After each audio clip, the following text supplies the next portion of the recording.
Here we are today in New York City with my beautiful friend Santana. Hello. And I wanted to ask you some questions about New York and her life and inspiration to be creative and live in a big city.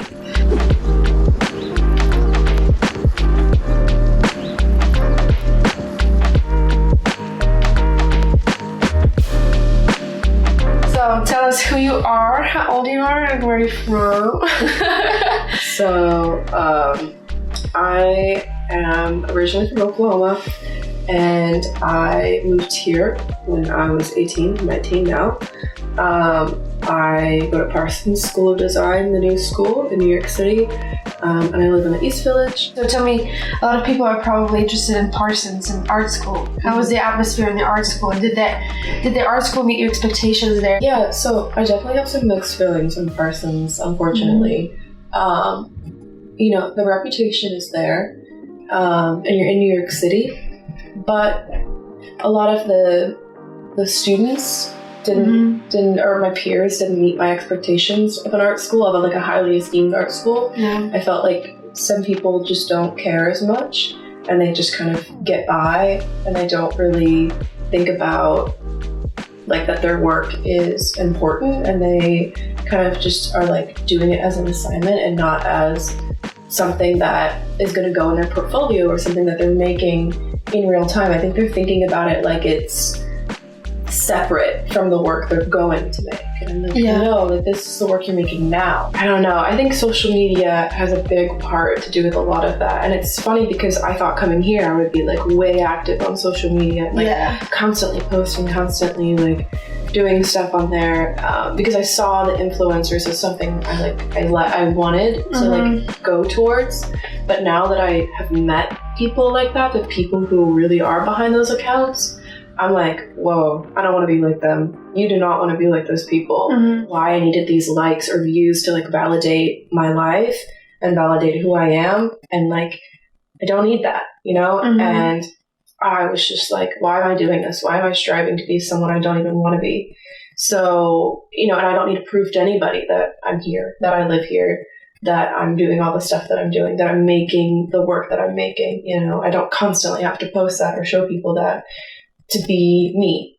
When I first came, it was kind of depressing because it was in the middle of COVID kind of times. It was this year, 2021, at the beginning. So I moved here like January 5th. And I moved into Cary Hall, which is kind of like at the center of Parsons. Yeah. And because of COVID, you didn't have any roommates, or I didn't at least. And so it was just kind of hard. And we were still having online classes. So it was really hard to make friends and meet people. And I, again, had never moved. So my parents, it was just like being far away from them was kind of hard. And being on my own and like trying to figure everything out at 18 was definitely a lot. I know, yeah. You're a hero. That not a lot of people can do that and just go away from their parents so far away in a big city. Did you expect to be accepted to this university? Or did you just say, I'm going to try it? I literally had no expectations. I was like, I would be surprised if I even got in. And then I ended up getting almost, I think, like $400,000 in scholarships from 6 different schools.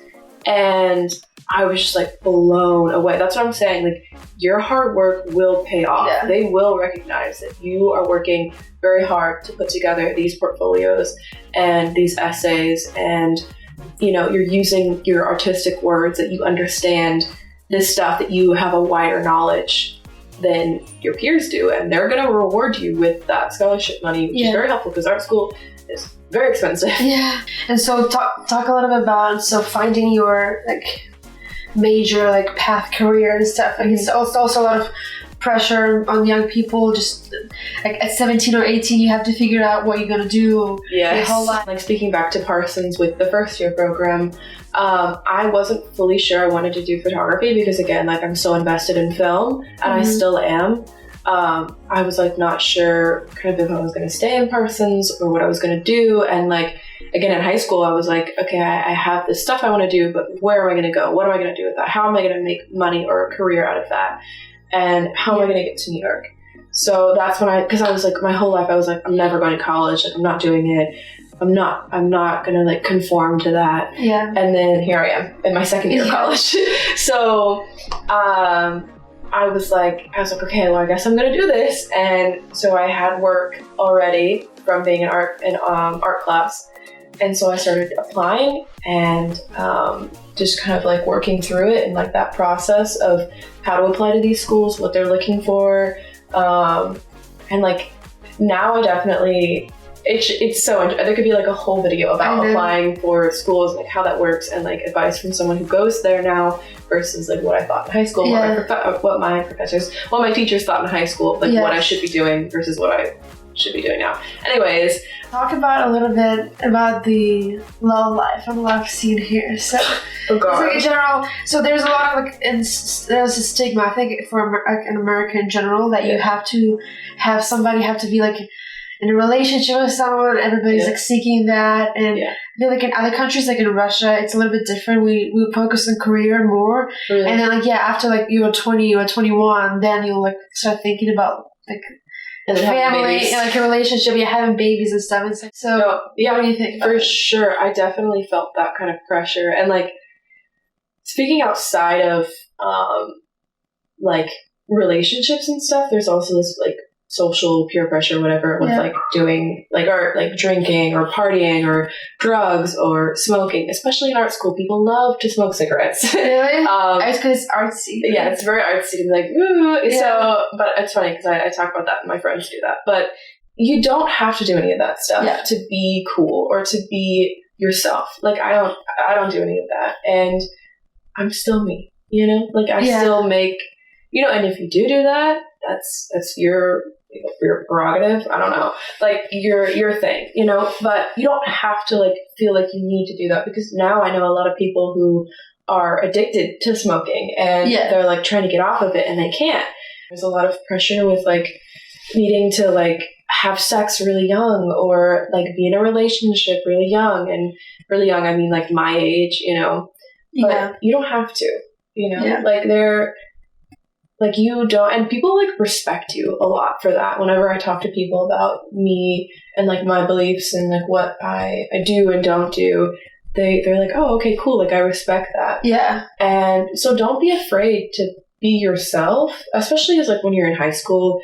So like this is coming from someone in college and like a little bit older, like you don't have to do those things. Like just stay focused on you, what you're doing, your direction, because what you're doing and where you're going is much bigger than any relationship or drugs or smoking or partying or whatever.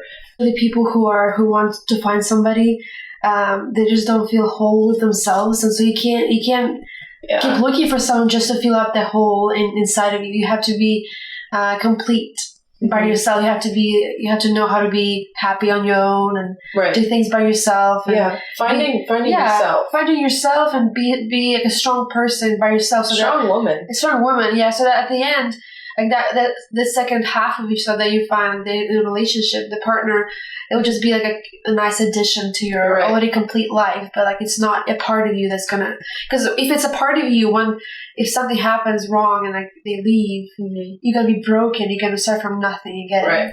So you have to have that foundation first. Right. So. That's a very good word. Having that foundation of yourself.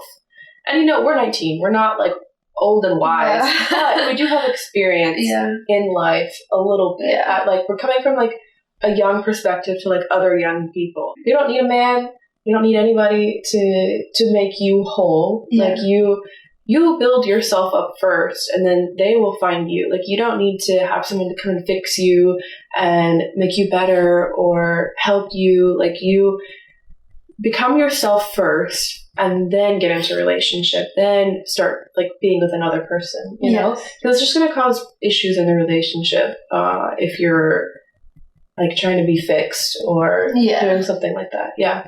Who you surround yourself by speaks a lot to who you are, you know, and how you treat other people. Because I have come across a lot of like influencer-y type of people and just very selfish people.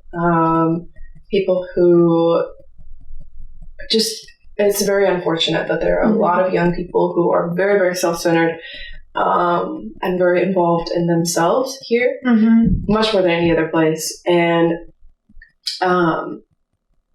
but I think that finding the right people to surround yourself with, keeping connected with your old friends back at home, hopefully, like, if you have a good relationship with your parents, like talking to your parents a lot, like